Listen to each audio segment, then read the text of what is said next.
Isang mapagpalang araw sa ating lahat mga kapatid. Ako muli sa 18 Batanes ng Branch Street ang aking daily devotion. At ngayong araw pag-usapan natin ang Joshua's legacy. Ang Joshua chapter 24 at ang ating scripture mula sa Joshua chapter 24 verse 15. Sasabi sa ating scripture ngayong araw, "But as for me and my house, we will serve the Lord."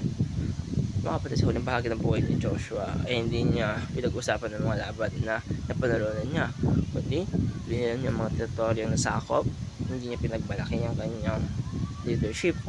Ang iniwan ng sa niya yung isang desisyon sa Joshua chapter 24, tinipon niya ang buong Israel at pinaalala ng kabutihan ng Diyos mula pa kay Abraham, mula sa paglalagpas nila sa Egypt, Abraham hanggang sa pagtukas ng mga kanyang alagad sa Egypt. Mga kapatid, sasabi sa scripture na Joshua chapter 24 verse 13, "I give you a land which you promised that you labored, and cities which you did not build." Sa Joshua chapter 34 mga kapatid ay pinaalala ang kabutihan ng Diyos sa kanyang mga anak. Kay Abraham pa lamang ay sinabi niya na ay pinakita niya na kabutihan ng Diyos. Sinasabi sa ating scripture na Joshua chapter 24 verse 13, "I give you a land on which you had not labored, and city which you not built." Pinapaalala ni Joshua mga kapatid na lahat ng meron sila ay biyaya ng Diyos. Pero pagkatapos ng paalala ay nagbigay siya ng hamon. Pero kapag taas ang paalala niya, magbibigay siya ng hamon. Choose yourselves this day whom you will serve. Ito ay sa Joshua chapter 24 verse 15. Hindi sapat ang nakaraan ng mga kapatid. Sapat ang mga milagro noon. Hindi sapat ang panalo kahapon. Kailangan ng malino na commitment ngayon. At tunay na sukatan ng buhay ay hindi kung paano ka nagsimula, kundi kung paano ka nagtapos. Finishing well means choosing God daily.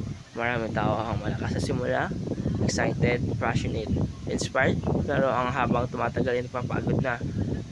Nadidistract tayo, nakakalimot. Gaya si Joshua, hanggang sa huli ay malinaw ang kanyang paninindigan. "As for me and my house, you will serve the house." Hindi sinabi na bahala kayo, hindi sinabi na depende sa sitwasyon, hindi sinabi na pag-convenient lamang. Ang legacy niya ay hindi nagka-conquest, kundi commitment. The power of personal decision. Pansin na sinabi niya sa chapter, "As for me," personal muna bagong national. Hindi mo kontrolado ang buong mundo. Hindi mo kontrolado ang mga desisyon ng ibang tao, pero kontrolado mo ang puso ng bawat tao. Yung mga kapatid, patuloy na pagpili sa Diyos kahit mahirap ay panatiling tapat kahit natahimik ang season, maging consistent kahit walang nakakita. Mga kapatid, nagtatapos sa aking daily devotion. Maraming salamat sa panonood.